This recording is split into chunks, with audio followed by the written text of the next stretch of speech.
Apa? Oh ya gini-gini.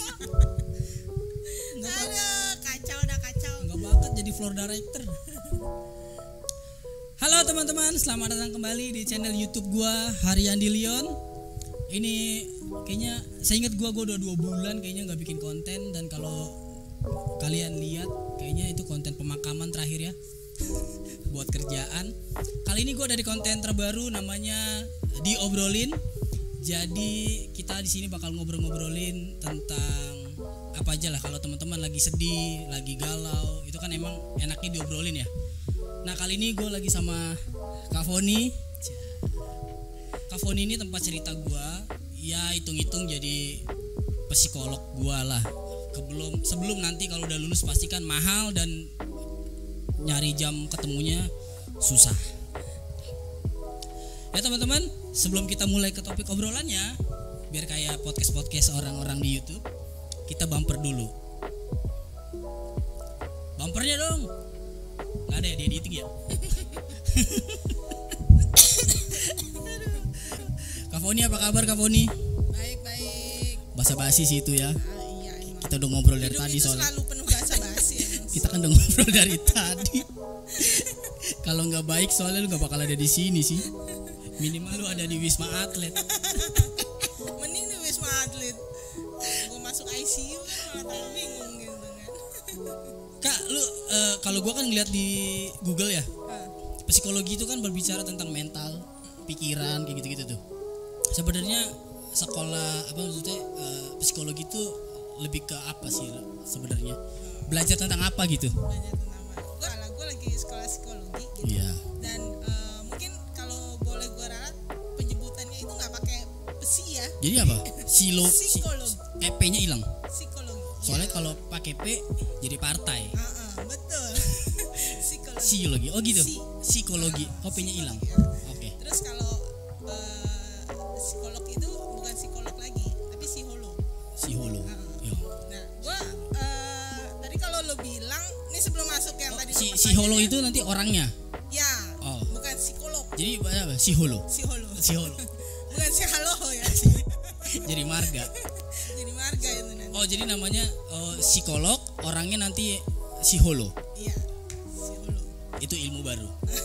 Jadi kita nggak salah Ya, nyebutnya. jadi kalau nanti misalnya lo mau apa namanya, iniin teman-teman gitu Iya. kan, ada temen lu yang stres atau apa, lu bisa anjurin bilangnya bukan ke psikolog gitu ya, tapi ke Psiholog. Nah, tadi kalau dibilang mumpung masih gratisan gitu Iya. ya, nggak juga kali.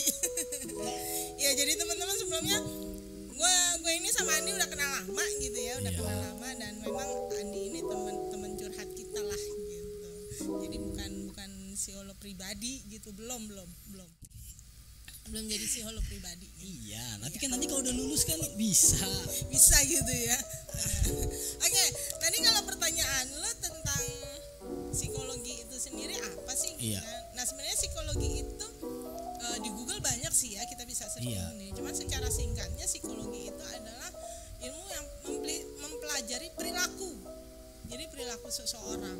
Jadi kalau mau dibilang, ada orang yang bilang ilmu tentang kejiwaan gitu. Iya, mental, pikiran ya tadi. Sebenarnya yang kita lihat itu bukan mentalnya orang, bukan mental secara langsung gitu loh, tapi dilihat dari perilakunya dia. Jadi ilmu yang mempelajari tentang perilaku seseorang. Perilaku itu berkembang dari apa ya? Dari pikirannya dia. Kalau secara bahasa psikologinya itu kognitifnya dia, sama afeksinya dia, perasaannya dia. Akhirnya jadilah behavior, perilaku. Nah itu yang kita pelajari. Nah kenapa kita bisa lihat orang berubah gitu kan, terus bisa lihat oh nih orang kayaknya lagi stres atau lagi apa gitu, yaitu kita lihat dari perubahan perilakunya dia. Iya. Gitu ya, bukan perubahan sikap ya, tapi perubahan perilaku. Beda antara sikap sama perilaku. Kalau sikap itu adanya masih di sini. Oke. Gitu. Perilaku. Tapi kalau perilaku itu sudah beda gitu, berubah. sudah dilakukan, itu namanya perilaku. Nah waktu sikap itu masih ada dalam pikiran, oh gue harus begini, gue harus begitu. Tapi kalau udah jadi kalau itu sudah dilakukan yang namanya behavior, yaitu namanya perilaku. Apa yang sudah lu putuskan untuk lu lakukan atau lu jalanin gitu. Psikolog ya, biar nggak salah ngomongnya ya. Ini jadi gue tanemin di otak gue ngomongnya psikolog, P-nya hilang. Psikolog kan sebenarnya nggak ini psikologi. Oh ya. Ilmunya psikologi. Psikologi itu sebenarnya kan kalau lulus nggak harus selamanya jadi psikolog. Ada juga yang jadi HRD, ya kan? HRD bisa, psikolog bisa, tapi kita fokusnya ke psikolog. Gini, sebenarnya kalau psikologi itu, kalau yang S1-nya sarjana psikologi itu biasanya memang berkecimpung di HRD gitu ya, di dunia HRD. Terus ya kebanyakan sih di HRD gitu. Nah kalau di psikolognya itu sendiri, kalau mau jadi psikolog lo harus ambil S2-nya, tapi S2 profesi gitu. Jadi kalau ada S2 psikologi juga, tapi yang berkaitan dengan keilmuan. Nah bedanya apa? Bedanya itu yang keilmuan sama si profesi. Nah kalau profesi itu yang disebutnya psikolog. Nah jadi yang nanganin orang-orang stres macam lu gitu ya, kalau stres gitu, macam lu itu. Nah itu namanya psikolog, dia sekolahnya ya S2 profesi gitu. Kalau mau dibilang setaraf dengan dokter ya bisa sih. Dia jadinya akhirnya nanti masuknya ke nakes, tenaga kesehatan gitu. Tapi kalau ada yang S2-nya S2 science tapi di bidang psikologi, dia ngapain sih? Ya dia nanti ambil ininya gimana ngembangin bikin ilmu teori teori-teori psikologi baru. Nah Kak Foni berarti ngambilnya ke arah mana? Kalau gua lebih ke profesi sih. Ke profesi ya, berarti nanti psikolog kan? Iya. Nah itu dia. Nah konten ini tuh terjadi karena hari gua merasa kesepian. Gue nggak tahu mau ngobrol sama siapa, sendiri aja gitu kayaknya. Akhirnya gue hubungin sama Kak Foni, gue bilang, Kak, gue nanya, kesepian itu artinya apa sih gitu? Kenapa orang bisa kesepian tuh karena apa sih, kan gue tanya-tanya ya. Akhirnya kita ngobrol-ngobrol, kenapa ya Kak, orang tuh bisa kesepian gitu, padahal kayak di tempat rame, kayak contohnya gue aja lah, karena gue emang konten ini kan berawal dari gue sendiri lagi pribadi. Gitu ya, lagi ngalamin gitu ya. Gue lagi kesepian sendirian di kosan gitu, gue sendirian di kosan. Sebenarnya kayak sendirian di kosan itu biasa. Gue rasa banyak orang bakal biasa aja gitu, sendirian itu biasa. Tapi kayak ada rasa di, gue nggak tahu gimana nyebutnya, secara ini ya, di jiwa, di hati gitu, ngerasa kayak kok kayak orang-orang tuh menjauh, ninggalin gua gitu, kayak itu perasaan lu aja. Ya memang perasaan kan ini perasaan. Kayak ini perasaan. Kok gua di kosan gitu. Gua update status nggak ada yang respon. Gua bikin story Instagram nggak ada yang respon. Sebenarnya gua ada nggak sih di dunia ini gitu, kadang-kadang suka ngerasa gitu ya. Iya. Nah, orang bisa ngerasa kesepian itu biasanya kenapa sih, Kak? Nah, sebelum masuk nih, gue nanya dulu ya sama lu ya. Karena gue mesti tahu, gue mesti tahu sebenarnya lu itu sebenarnya ada beberapa penyebab orang ngalamin kesepian, gitu. Tapi dari kasus lu ini, gue mesti tahu dulu nih akar permasalahannya dari mana sih, gitu. Nah sebelum lu merasa kesepian ini udah terjadi udah berapa lama? Proses kesepiannya atau gimana? Ya lu ngerasa kesepiannya. Ini yang kedua kali. Ini yang kedua kali. Ngerasa kesepiannya yang kedua kali.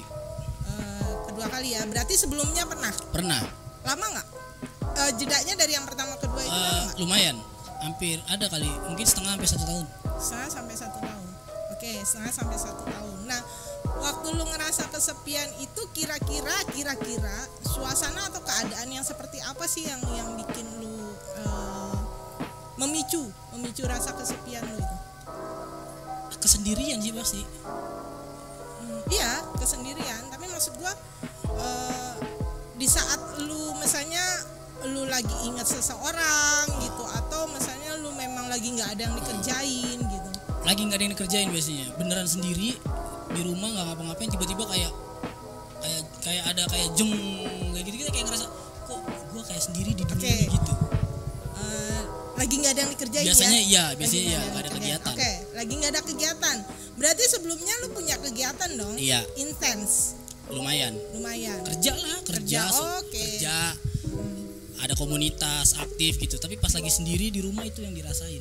Nah, waktu aktivitas lu padat, anggaplah kita bilang aktivitas lu Iya. padat gitu ya. Lu pernah nggak ngerasa kesepian? Enggak ya? Enggak. Oke. Nah, itu bisa jadi kalau dari kasus lu itu bisa terjadi karena ada peralihan apa ya namanya ya? Kegiatan. Bukan peralihan kegiatan, kebiasaan. Karena biasanya sibuk. Ya, karena biasanya sibuk, tiba-tiba lu kosong, itu yang bikin akhirnya lu kan banyak di rumah nih. Iya. Banyak di rumah, apalagi pandemi gini ya. Pandemi gitu, terus lu enggak ada yang dikerjain. Lu biasanya ngerjain apa sih? Enggak ngerjain apa-apa. Ya, pekerjaan lu selama ini apa gitu maksud gue? Streaming video. Nah, apalagi lu ketemu dengan pekerjaan yang memang biasanya melibatkan banyak orang. Tapi gue harus diem. Iya, whatever lo diem, sekalipun lo diem, tapi lo melibatkan banyak orang. Iya. Kan di sekeliling lo banyak orang. Lo berinteraksi sama orang. Enggak. Karena pegang kamera nggak boleh ngomong, ntar audionya masuk. Jadi pegang kamera diem terus. Oh, diem. Berinteraksi kan bisa gini nih. Oke lah lo diem. Tapi kan lo ngelihat, oh nih ada orang nih, ada ini gitu. Lo kerja di tengah orang banyak. Iya. Gitu. Betul, Kan? ya. Nah, iya itu. Nah, itu bisa terjadi seperti itu karena lo biasa kerja yang intens ketemu dengan orang banyak, tiba-tiba lo stop gitu ya. Stop untuk waktu yang berapa lama. Nah, itu yang bikin lo jenuh. Nah, kejenuhan itulah yang bisa membuat lo jadi merasa kesepian. Itu faktor yang pertama. Terus ada lagi kalau secara umum itu sorry ya, gue lagi agak ini nih. Nah, kalau faktor yang penting negatif kan hasilnya. kalau gue positif, gue nggak di sini, Andi. Gue nggak bisa ngobrol sama lo. Nah, itu tadi yang namanya transisi kehidupan tuh, Dik. Gitu, transisi kehidupan dari yang biasanya lo aktif, tiba-tiba lo jadi nggak aktif gitu kan? Atau kalaupun aktif, aktivitas lo itu berkurang gitu. Nah, itu bisa pengaruh juga gitu. Nah, yang kedua apa namanya? Yang kedua itu karena ada keterpisahan gitu ya. Keterpisahan artinya Putus sama pacar. bisa jadi. Lo putus nggak? Udah lama sih. Udah lama. Nah, ini bisa jadi nih. Gue menarik. Gue jadi yang ini ya. Menarik banget nih gitu. Keterpisahan, putus sama pacar, Kak. Mungkin biasanya intens gitu ya. Intens. WhatsAppan, teleponan gitu. Lo putus udah berapa lama? 2 tahun kayaknya. 2 tahun. Iya. 2 tahun ya. Waktu awal-awal lo putus apa yang lo rasain? Biasa aja. Biasa aja. Terus sekarang kesininya baru agak ngerasain. Karena gue masih tetap kontek-kontekan sama dia gitu. Tapi sama mantan lo itu? Ya pasti intensitasnya berkurang sih. Tapi komunikasinya gimana? Waktu pas lagi komunikasi, bisa komunikasi gitu. Lo komunikasinya sama dia gimana? Lancar atau jengah gitu? Tahu jengah nggak? Tahu. Lancar sih, lancar aja sih, kayak biasa aja. Cuman ya pasti intensitasnya kan berubah karena jadi kayak temen aja gitu. Oh, jadi ya iyalah jadi kayak temen lah. Ya maksudnya kan ada orang putus nggak temenan. Oh gitu ya. Putus musuhan tetap banyak. Tetap ya. Kita tetap menjalin pertemanan. Friendship kan, itu tetap ya. Iya, jadi cuman kan nggak intens aja karena ya biasanya mungkin udah makan belum. Ya sekarang nanya juga kayak ya malas sih. Jadi males sih. Lu nya yang males. Bisa jadi dia juga. Oh, bisa jadi ya karena ada keterpaksaan gitu ya. Nah, itu bisa jadi karena ada keterpisahan gitu.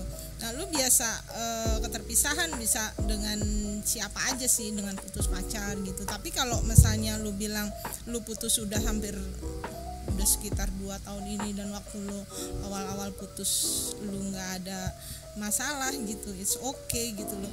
Ya kemungkinan besar karena rasa keterpisahan ini sih enggak gitu. Itu kalau dengan hubungan dengan pacar gitu. Tapi mungkin bisa jadi lu tinggal sama siapa? Sendiri di kosan. Enggak, pernah enggak tinggal sama orang tua? Sampai SMA. Sampai SMA. Sampai di Jakarta atau? Apanya? Ininya pisahnya itu waktu Pisahnya sama keluarga lu itu lulus SMA Nyari itu kerja. di Jakarta. Enggak, di kampung. Lu SMA di mana? Di kampung, di Siantar. Oke, di Siantar ya, di kampung gitu di Siantar. Nah itu juga. Tapi waktu lo bisa sama keluarga itu nggak ada ini? Nggak ada. Biasa aja. Padahal dulu komunikasi kayaknya nggak terlalu ya. Maksudnya. Oh lo juga nggak terlalu ini? Nggak, maksudnya kan dulu kan WhatsApp. Medsos susah. Belum terlalu ini gitu. Cuma telepon biasa aja. Jadi sebenarnya udah terbiasa ya. Iya. Gitu. Ya itu bisa jadi karena itu juga karena keterpisahan gitu. Memang kalau yang gue lihat sih kalau dari kasus lu ini ya bukan dari keterpisahan tapi lebih cenderung dari tadi peralihan aktivitas itu, transaksi kehidupan itu. Jadi dari lu sibuk. Tapi kan setelah itu kan gue ngerasain lagi tuh kegiatannya, maksudnya. Nah anehnya yang terjadi adalah ketika memang rata-rata mungkin kalau bisa dijelasin emang pas lagi sepi-sepinya sih memang kerjaan lagi sepi di rumah sendirian, ngerasa ditinggalin orang-orang gitu kan. Cuman kenapa pas balik lagi tuh kayak ngerasa sepi juga gitu, nongkrong sama teman-teman, ngobrol sama teman-teman tuh kayak ngerasa nggak ada gairahnya gitu. Kayaknya kayak di pikiran tuh kayaknya mending pulang deh. Mending pulang gitu. Ya kayaknya malah begitu. Harusnya kan gue tuh sempat mikir kayak gini. Gue tuh nggak bisa begini terus, gue tuh harus ngelawan gitu. Maksudnya mungkin keadaan karena gue sendirian di kosan sepi, jadinya gue mendingan berangkat keluar nyari temen. Tapi ternyata nggak jadi solusi. Nggak jadi solusi juga. Karena gue pikir kesepiannya gue itu kesepian suasana. Okay. Gue pikir saat itu sepi sendirian, ya mendingan gue keluar. Akhirnya gue keluar cari temen, tapi ternyata lu nggak dapetin itu juga. Nggak dapet gitu juga. kan? Ternyata akhirnya kan gue mikir berarti bukan suasananya yang sepi, bukan suasananya ya. Jiwanya. Gitu. Nah itu bisa jadi karena faktor ketiga nih. Apalagi? Gitu. Faktor ketiga itu adalah lu pernah direndahkan atau dipermalukan, gitu ya. Mungkin secara nggak sadar lu bilang enggak kak, kayaknya gue nggak pernah direndahin deh, gue nggak pernah dipermalukan gitu. Iya. Atau bahasa lainnya bukan direndahkan atau dipermalukan, tapi lebih banyak yang tidak mendukung lu. Gitu. Mungkin ya yang tidak lebih banyak yang tidak mendukung lu di saat lu punya ide, lu punya gagasan atau lu punya project gitu.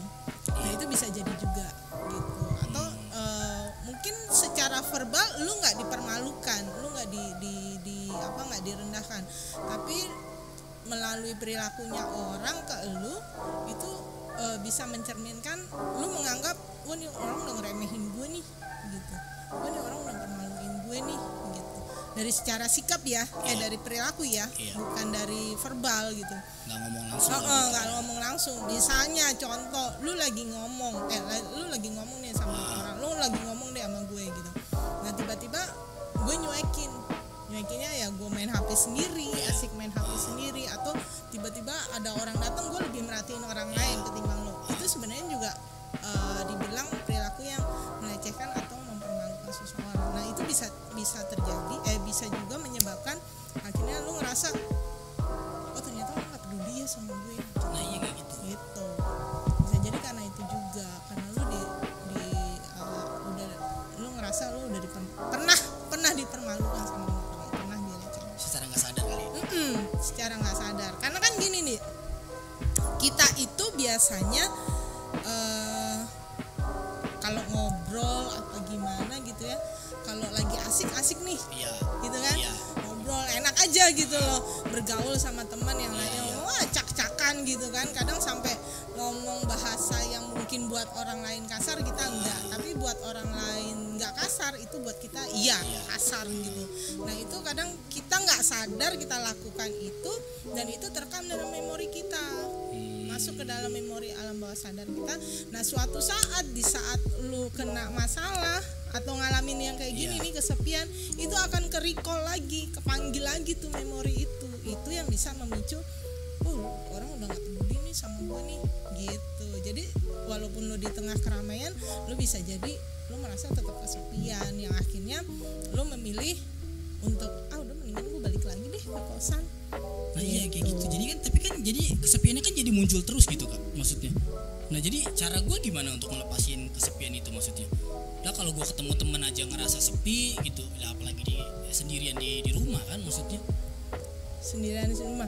Nah itu yang perlu diperhatikan adalah lu harus mulai merubah cara sosialisasi lu lagi, beradaptasi dengan cara sosialisasi lu yang lama, yang lu biasa ketemu orang nih, ya, dengan pekerjaan. Tapi kan susah sekarang kayak karena pandemi kan nggak bisa ketemu orang, nggak bisa nongkrong lagi gitu maksudnya.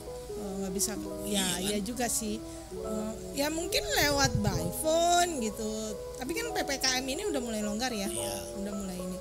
Atau mungkin bisa jadi lu lu suka bikin konten nggak? Selain ini ya, lu kan katanya udah lama nih nggak bikin konten ini nih, gitu. Lu bikin konten-konten gitu? Suka. Konten yang bareng begini suka berhenti nggak? Suka berhenti. Sorry, maksud gue udah berhenti. Kan lu kemarin bilang 2 bulan ya? Ya 2 bulan itu kerjaan. Hampir 2 bulan. Oh, karena kerjaan. Kerjaan gue masukin ke YouTube. Oh. Karena emang harus pakai YouTube gue. Gitu jadi. Oh, I see. Oke. Tapi kalau konten lu sendiri? Udah lama. Udah lama banget. Ya karena pandemi. Karena pandemi ini. Oke, ya berarti hampir 2 tahunan lah ya. Enggak. Sempat di tengah-tengah pandemi kan sempat turun tuh. Oh. Itu ketemu orang masih bisa gitu. Cuman kan ya karena pandemi ini kan ketemu orang harus swab. Enggak. Ya, kita juga takut kan. Ruang geraknya memang. Kita juga takut kan ntar gara-gara kita orang kena COVID. Jadi yaudah di rumah aja lah takut gitu. Kenapa lu nggak bikin konten sendiri? Nggak bisa. Kenapa? Nggak tahu. Nggak tahunya? Nggak tahu aja, ngerasa kayak ada yang kurang gitu. Kalau sendiri tuh kayak orang tolol ngomong sendiri. Jadi kayak orang tolol yang ngomong sendirian. Gue punya podcast. Gue punya podcast sebenarnya. Iya, lu bikin podcast gitu nggak? Ada sendirian. Terus? Berapa episode? Banyak nggak yang nonton? Enggak, gue podcast di Spotify kan, audio doang. doang Oke. Banyak nggak yang denger? Nggak tahu gue cara ngelihatnya. Karena kalau yang dikit nggak tahu cara ngelihatnya berapa orang. Oh gitu. Jadi gue udah ditulis tuh biasanya di laptop, ditulis skripnya, ngomong. Lama-lama ngerasa kayak orang tolol nggak yang ngomong sendirian di rumah. Kayak orang tolol aja gitu ngomong sendirian nih.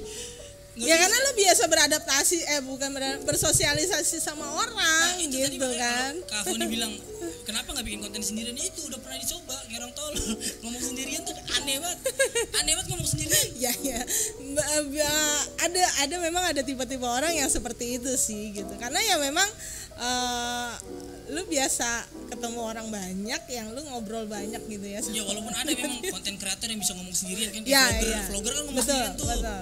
Ada juga yang lu nggak bisa tuh gitu. Nggak bisa ngomong sendirian. Kayak ngomong sama kamera tuh kayak ngapain sih ngomong sama benda mati gitu.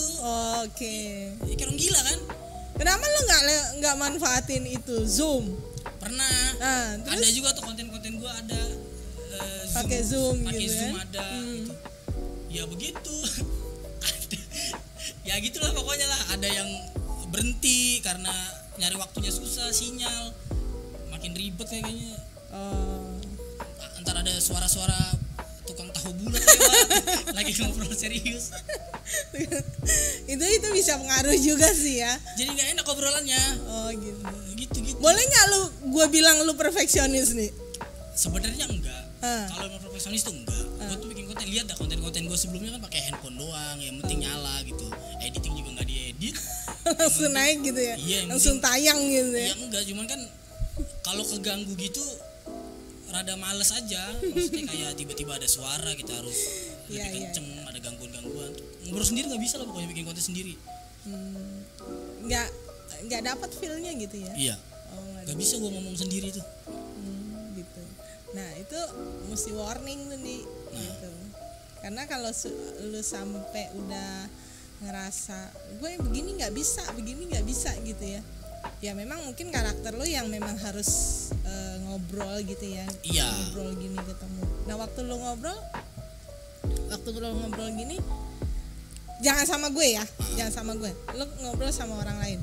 Waktu lu ngobrol sama orang lain itu kira-kira ada nggak yang udah bikin lu ngerasa nggak kesepian lagi? Ada. Kenapa? Gue nggak nanya siapa, tapi kenapa orang itu bisa bikin lu? Biasanya obrolannya biasanya sih karena obrolannya kayak relate aja gitu kayaknya.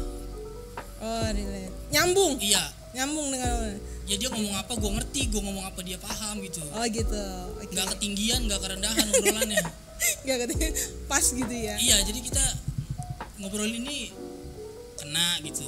Nah itu bisa jadi salah satu faktor juga tuh berarti ekspektasi lu sama orang itu bisa dibilang tinggi. Kenapa? Makanya tadi gue bilang lu orangnya perfeksionis gitu ya. Ada kalanya gue lah contohnya gue nggak mau pakai lu, nggak mau pakai orang lain gitu ya. Gue lah contohnya. Nah gue itu kalau bikin sesuatu maunya tuh bagus. Iya. Gitu ya. Tapi kan gue enggak. Ya, lu enggak. Oke. Enggak perlu bagus lah. Yang penting pesennya nyampe. Iya. Gitu kan. Tapi lu perfeksionis dengan orang yang lu ajak ngomong. Iya. Gitu. Perfeksionisnya di situ tuh. Gitu. Mungkin masalah hal kerjaan apa misalnya nanti ini lu langsung tayang aja. Iya. It's okay gitu, enggak masalah gitu. Tapi waktu lu ngobrol begini, lu kan juga pasti nilai gue nih. Kalau nggak nyambung mungkin ini nggak lanjut. Itu aja sih kayaknya. Itu kan. Nah, jadi teman-teman lo bisa tahu ya. Jadi kira-kira. Nah, ini bisa jadi salah satu faktor. Ini bisa diangkat juga nih. Ini bisa jadi salah satu faktor kenapa kita jadi kesepian. Maksudnya? Karena ekspektasi kita sama orang itu terlalu tinggi. Ngerti maksud gue?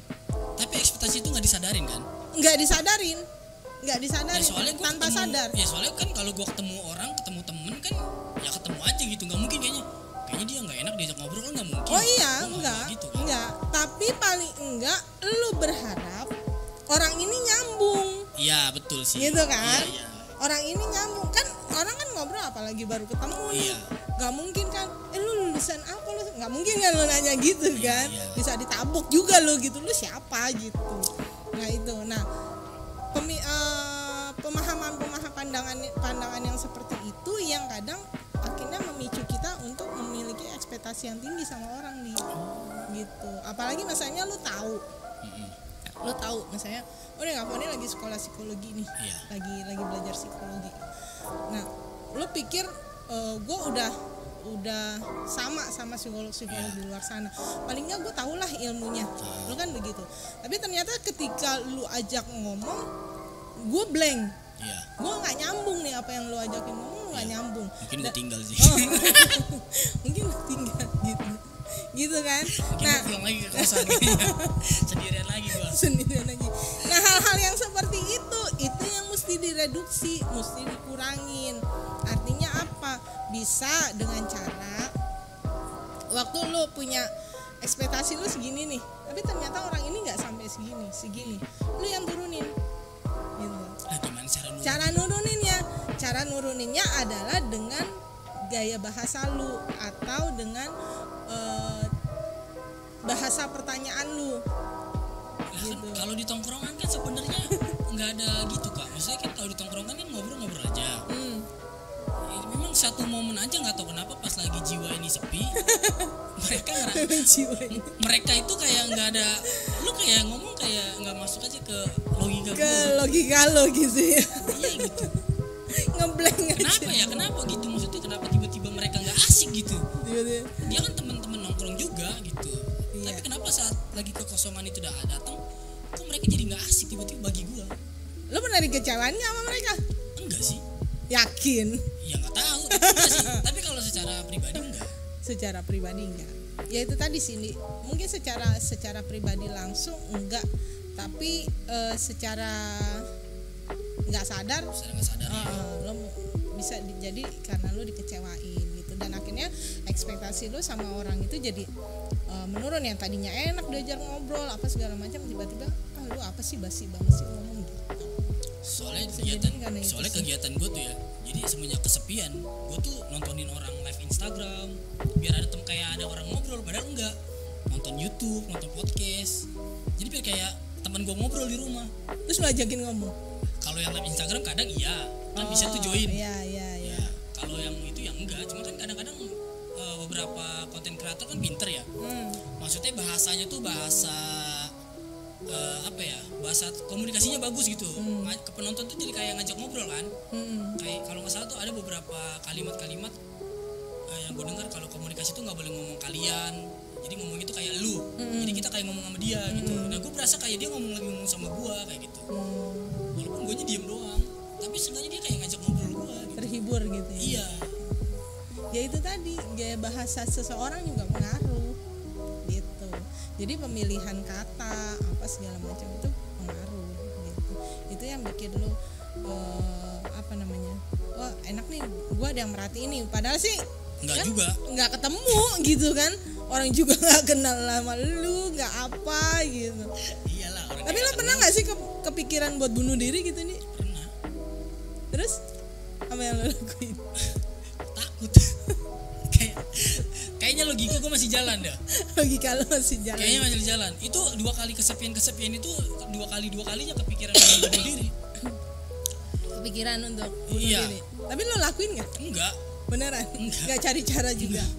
Enggak, kayak logika gue masih jalan. Kayaknya gue masih mikir kayaknya kalau gantung diri sakit, matinya butuh proses. Iya kan? Kayak gantung diri tuh butuh proses. Yes. Kalau mati, ya kan? Kadang Tuhan baik. Tiba-tiba nggak dibikin nggak mati, jadi malu. Nah waktu lu mikir gitu ya, kadang Tuhan baik gitu ya. Nanti Tuhan baik, tiba-tiba nggak mati, jadi malu tapi bunuh diri gagal lagi. Bunuh diri gagal masuk ini lagi, masuk berita lagi. Kepikiran minum baygon, kayaknya rasanya nggak enak. Pernah kan, kalau mungkin orang-orang pernah kan nyobain kayak kesedot minyak, bensin kan gitu-gitu, mungkin nggak enak rasanya kan, kayak baygon nggak enak deh, bukan pilihan buat bunuh diri kayaknya bagi baygon tuh racun gitu, kayaknya nggak enak pikiran. Pengen kayaknya kayak di film-film nganuin urat nadi, tunggu habis darah dulu baru mati. Kalau habis kalau enggak kan pingsan doang, malu lagi ditemuin sama bapak kos. Nah itu sebenarnya ada kekuatan dalam diri lo nih. Nah itu dia gitu, ada kekuatan dalam diri lo, mungkin secara spiritual ya. Gue masuk boleh ya sedikit ya, spiritual gitu. Nah secara spiritual itu, spiritual bukan yang di luar sana yang ngerti ya maksud gue. Bukan. Spiritual maksudnya hubungan kita sama pencipta, gitu ya, hubungan kita sama pencipta. Nah itu sebenarnya lu ada kekuatan itu.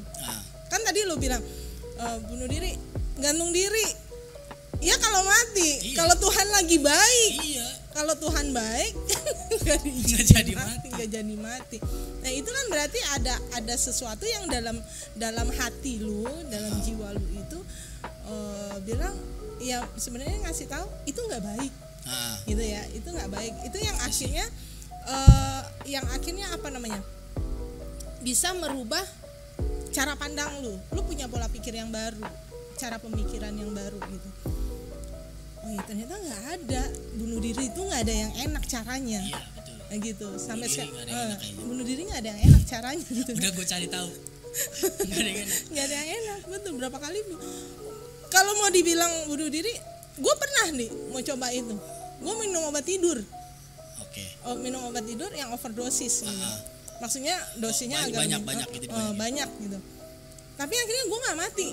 Yang ada apa? Gue tidur 2 hari. 3 hari 2 malam, gitu kan? Cuman itu. Dan tapi dari situ gue berpikir gini, oh ternyata Tuhan masih sayangnya sama gue. Gitu. Padahal kalau mati juga Tuhan sayang begitu. Enggak lah, orang kan di Alkitab kan juga ada di ajaran manapun kan nggak inilah. Mati bunuh diri mungkin sih. Masuk neraka nggak ada orang yang ngajarin. Tapi kalau mati yang lain Tuhan sayang juga ya. Teman-teman jangan salah sangka ntar dipikir orang mati Tuhan nggak sayang.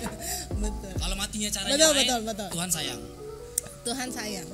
Apapun caranya asal bukan bunuh diri. Iya. Apapun caranya asal bukan bunuh diri.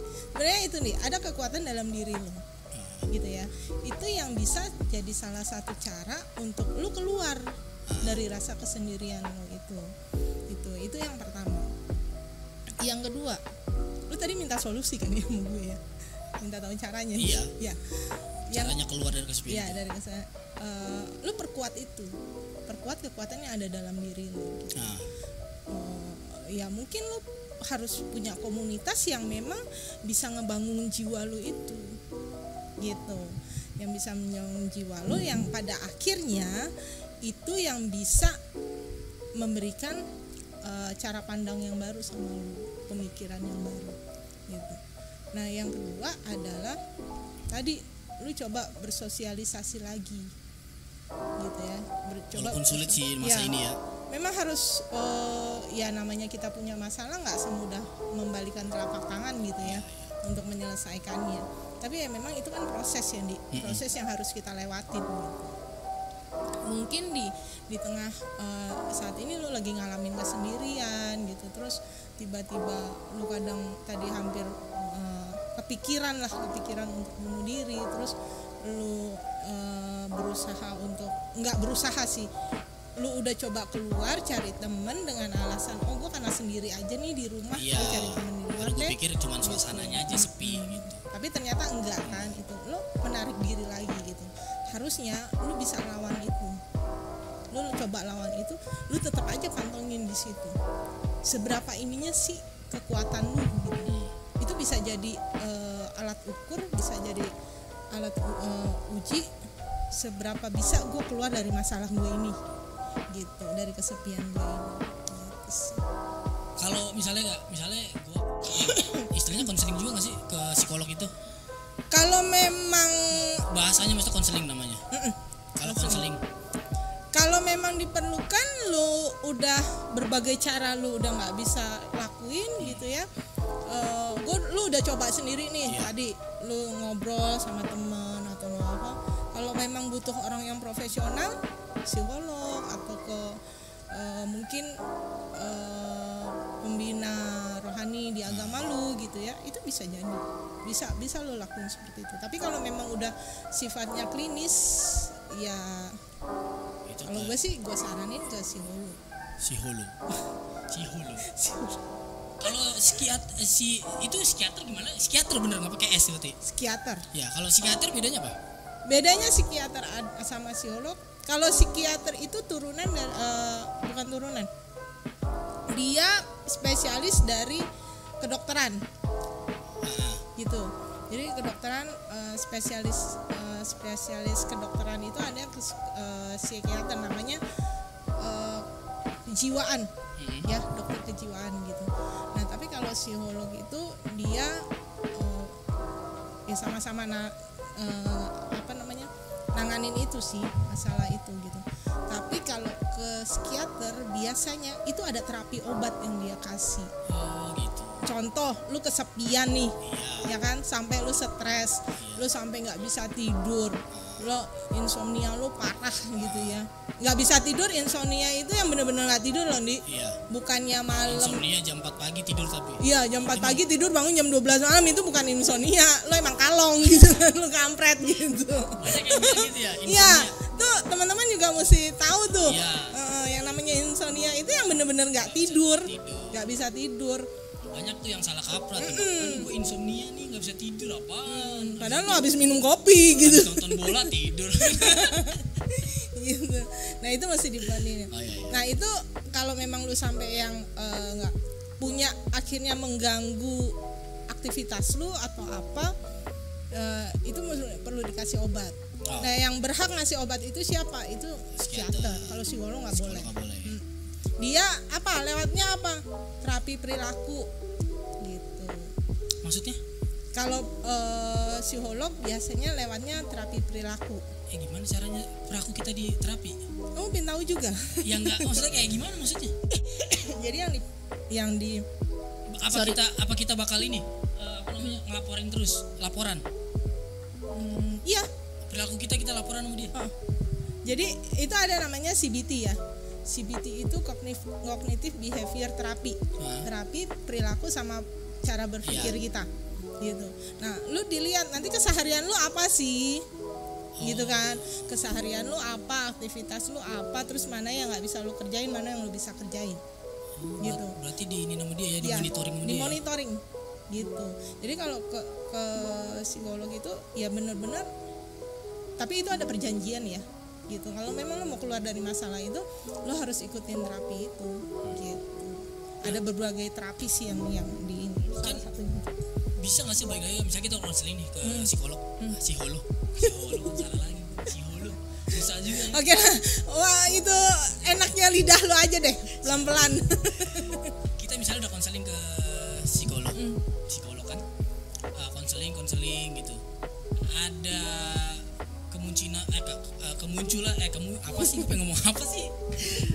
kemungkinan untuk ini lagi nggak rasa itu muncul lagi? Ada, selama lu nggak maintain sendiri lu bener. Gitu. Selama masalah itu nggak lu selesain bener-bener.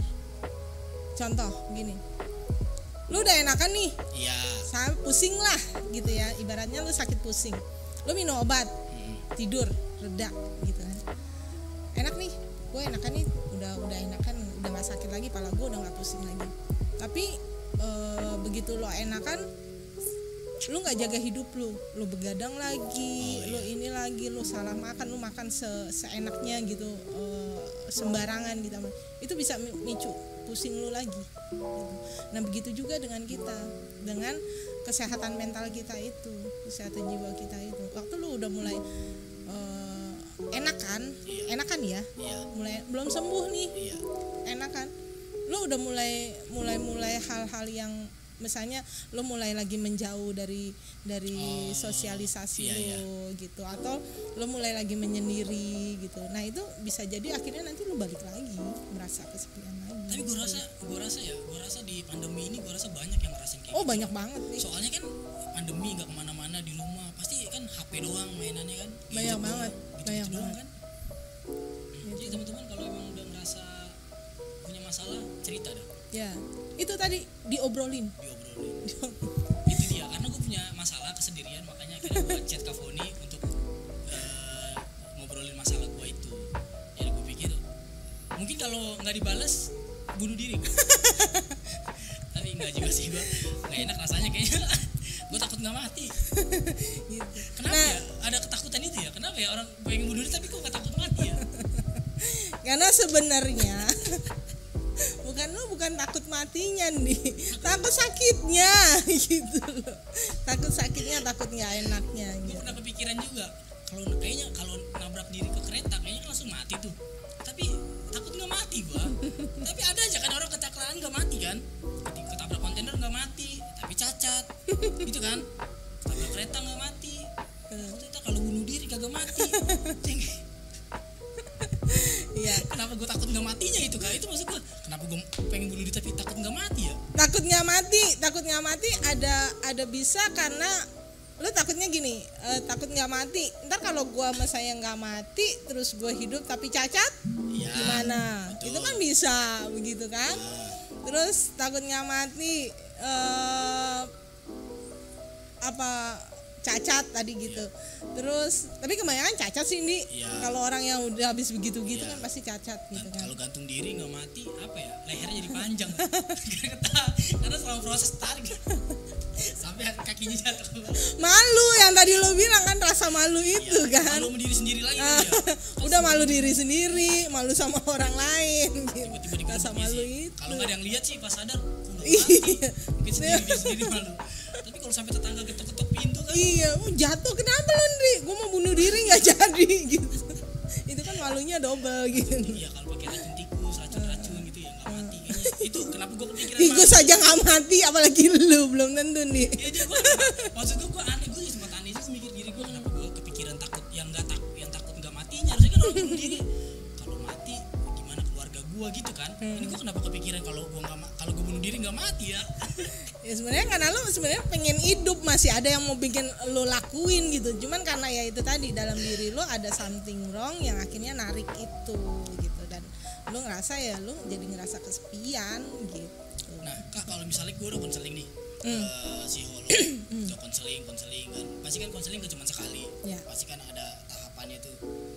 Bisa bikin ketergantungan gak sih sama psikolog jadinya? Enggak, ketergantungan enggak. Biasanya kalau psikolog itu ada termin, ada kayak paket gitu ya. Misalnya dia lihat, dan dia tidak maksain gini nih, dia tidak maksain untuk lu nanti datang lagi ya ke gue ya. Dia mungkin diagnosa dulu kali. Iya, dia pasti observasi dulu dong, dia wawancara gitu kan. Dicari dulu nih duduk permasalahannya apa sih, lu bisa sampai kayak tadi kan gue tanya, lu kenapa bisa begitu? Awalnya seperti apa? Dalam keadaan seperti apa sih lu ngerasa kesepian? Nah, itu kan dalam rangka kita mengobservasi gitu. Nah, nanti sekiranya oke, dan sebenarnya gue nggak bisa kasih solusi sama lu. Solusi itu adanya dalam lu sendiri yang punya solusi itu. Gua hanya membantu mengkorek solusi itu dari lu, sampai akhirnya lu berpikiran, oh kayak gini nih kak solusinya nih, gue tahu nih gue harus seperti ini. Nah itu kita coba tuh, biasanya terapinya begitu ya, itu kita coba kira-kira sejauh mana sih lu berhasil. Kalau oke berhasil, lu lanjutin. Nah nanti kalau sekiranya memang lu dianggap udah, oh lu udah bisa kok lepas, nggak apa, nggak masalah gitu, nggak apa-apa, lu udah selesai ya, kita treatmentnya sampai di sini. Terus psikolognya kan kehilangan klien kalau nggak perpanjang. Kan pasti ada rezeki nggak kemana Kondi. Rezeki nggak kemana kok gitu, tetap ada. Karena gini nih, kita ditanemin bahwa setiap profesi itu, khususnya psikolog itu ditanemin bahwa bagaimana kita bisa menolong orang untuk memiliki mental yang sehat kan, jiwa yang sehat. Jadi ya memang sih ada beberapa juga yang namanya orang ya perlu yang namanya duit gitu loh. Tapi kita nggak kejar itu gitu. Tetap harus ada kode etiknya lah. Tapi kan ada orang kan bilang nggak semua masalah harus diobrolin ya, katanya gitu. Nggak semua masalah harus diobrolin. Tapi maksudnya apa mungkin memang yang ngomong gitu ya, yang ngomong gitu tuh emang nggak mau cerita. Ya. Satu nggak mau cerita. Tapi bukannya ada efeknya ya kalau ada masalah gitu nggak mau diceritain? Banyak. Biasanya. Kalau orang yang nggak kuat ya macam lo ini, bisa lo akhirnya jadi. Tapi gue orang yang suka cerita malah. Tapi nggak ada rahasia di hidup gue. Semua orang nanya gue jawab, lu nanya apa? Lu nanya apa? Tapi lu punya masalah lu ceritain nggak? Lu punya masalah lu ceritain nggak? Kalau itu karena bingung mau cerita sama siapanya. Nah itu dia, kita perlu bijak juga untuk cerita sama orang. Pilih orang itu mesti bijak juga. Berarti mungkin dia ngomong gitu kan, misalnya dia bilang lu punya masalah ya cerita aja sama gue, bilang nggak semua masalah gue ceritain, mungkin karena gue gak cocok sama lu cerita. Betul. Jadi jangan kita memaksakan bahwa orang harus cerita semua. Begitupun psikolog itu nggak akan paksa lu cerita, lu pokoknya harus semua ceritain sama gua, enggak. Tapi senyamannya lu udah nyaman belum cerita sama gua? Hubungan ini juga nggak sih, hubungan pacaran suami istri gitu juga nggak sih? Oh iya dong, nggak harus semua cerita sama suami atau istrinya atau pacarnya gitu. Oh kalau ini gue punya pandangan beda ya. Iya. Kalau suami istri, kalau gue kebetulan gue udah nikah. Kalau gue suami istri, mau dibilang, tapi kalau gue ceritain sih semua ya. Itu tujuannya apa kak? Kenapa lu milih lebih cerita semuanya? Satu, untuk ngurangin beban masalah di gue. Bagi-bagi. Iya, bagi-bagi. Karena kan waktu kita bersatu itu kan fungsinya untuk apa sih? Ya untuk saling nolong kan, gitu, saling nopang. Kalau gue sih, gue cerita. Setiap gue ada masalah, gue pasti cerita sama suami gue juga. Selama ini sih ya begitu ya, gitu. Nah itu kalau buat gue sih ya itu bisa meringankan pikiran gue deh. Itu penting nggak berarti dalam pacaran ya? Dalam pacaran penting nggak kayak gitu? Karena kan dia calon, kalau maksudnya kita ngomongin pacaran untuk nikah ya. Serius? Iya. Penting nggak begitu? Masih pacaran kita udah cerita. Karena kan nanti nikah ujung-ujungnya kita harus saling cerita juga. Tergantung pribadi orangnya sih. Kalau mau dilihat secara umum, ya pasti ada batasan-batasan lah ya. Gitu, batasan. Ada kan gini, itu kan faktor budaya juga. Maksudnya? Budaya dia dibesarkan. Oh iya ya. Budaya di keluarga, terus budaya lingkungannya dia main. Lingkungan gitu kan, terus dari komunitasnya dia, itu kan pengaruh juga. Iya, betul. Kalau memang dia yang open minded, dia dalam lingkungan keluarga yang open minded, yang semua dia ceritain ke keluarganya, dia otomatis juga akan memperlakukan hal yang sama dengan pasangannya dia gitu. Tapi kalau dia dibesarkan di keluarga yang close minded, tertutup, susah banget gitu. Ya tapi maksudnya lebih baik punya pacar yang terbuka atau yang kayak tadi gitu mesti tertutup. Tergantung kita nyikapinnya gimana. Kalau kita bisa terima, kan nanti kita juga yang suatu saat kan dia berubah dengan kita, dengan kehidupan kita kan. Iya. Pastilah berubah. Iya. Soalnya kalau kayak gue nih, misalnya gue kan terbuka orangnya. Lebih baik nyari pasangan yang tertutup atau terbuka juga?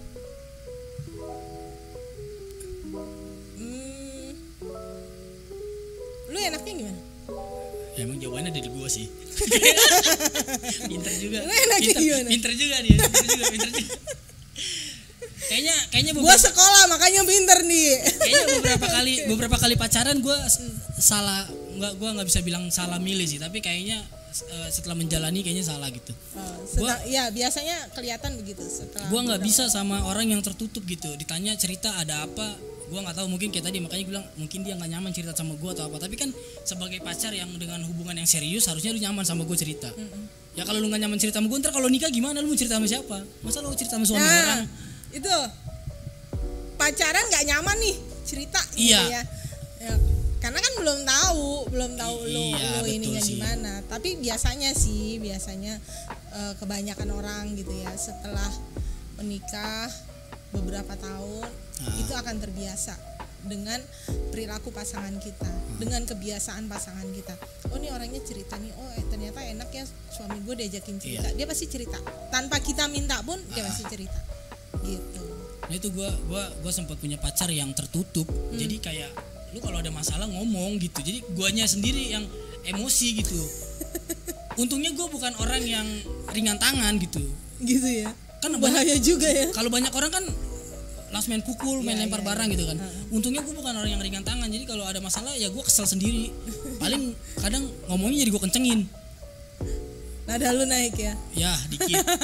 Lo kalau ada masalah cerita apa? 1 oktav. Ya. Karena gimana ya? Karena gue orang yang terbuka. Gue kalau ada masalah gue ceritain sama lu. Mungkin karena gue udah nyaman gitu kan. Jadi gue ceritain gitu. Nah ketika dapet pacar atau pasangan yang tertutup, mau cerita apa aja besok gitu kayaknya momennya udah lewat. Ya kesel sendiri nah, gitu.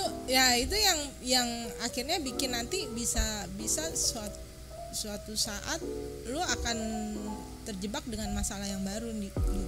Lu akan susah cari pasangan. Ya. Gitu. Astaga. Karena itu berkaitan dengan ekspektasi. Ya, gitu. Betul. Nah, kaitan ekspektasi itulah yang makanya tadi gue bilang coba deh lu punya cara pandang yang baru. Lu jangan samakan gue terbuka, lu juga harus terbuka gitu. Kita nggak bisa begitu. Itu kan perlu proses gitu. Apalagi tadi yang gue bilang kalau dia dari keluarga yang tertutup susah suruh ngomong. Nggak usah suruh cerita curhat. Dia suruh ngomong aja juga susah nih. Gitu. Pacaran sama orang gagu kali sebenarnya. Ya begitulah. Sebenarnya bukan nggak cerita, ternyata selama ini dia bisu. Nah, bisa jadi karena itu lu salah ini gitu kan. Selama ini pacaran online lewat chat, jadi nggak tahu ternyata dia bisu. Betul. Itu. Makanya hati-hati. Apa? Kalau jangan cari pakai Online aplikasi online. Ternyata dia bisu. Kamu ganteng, ternyata dia buta. Tapi ada juga sih yang dapat baik iya, sih ada juga. Dari 1.001 lah. Sisanya gagal. Kacau. Bapak berapa menit Pak? Pak ya tidur ini kita. Udah berapa menit? Agak denger dia. 60. Hah? Buset. Ya lama juga ya. Udah sejam kita ngobrol. Terima kasih nih buat teman-teman yang udah nonton video gini dari awal sampai akhir. Terima kasih buat Kak Foni. Oke. Jadi semoga teman-teman. Tapi tunggu sebelum closing nih. Apa? Gimana? Lu bisa nggak keluar dari kesendirian lu? Gue tahu ini terapi lu buat gue kayaknya. pinter emang. Akhirnya kita bikin konten untuk ngobrol-ngobrol biar gue nggak kesepian. Ya itu kan juga buat teman-teman di rumah. Ya, Jangan mungkin, biarkan kesendirian itu menguasai diri lo, gitu ya. ya mungkin dari pembicaraan ini ada teman-teman yang lagi ngerasa kesepian, mungkin teman-teman bisa nyari temen buat diobrolin masalahnya, cerita. Mungkin kalau udah levelnya udah temen gue udah nggak bisa nih, mungkin cari si Holo. Si Holo namanya. Terima kasih. Boleh nggak cerita di sini? Boleh datang aja, hubungin aja nomor kontak. Gimana ya? Ya komen aja lah. Kalau bilang Kak, gue mau ikutan cerita dong, boleh gitu. Nah, jadi terima kasih buat teman-teman. Mungkin kalau video ini ada nilainya, ada pesannya, teman-teman boleh share ke saudara-saudara, share di medsos teman-teman semuanya. Terima kasih. Gua Andi. Gue Foni. Kita pamit. Bye.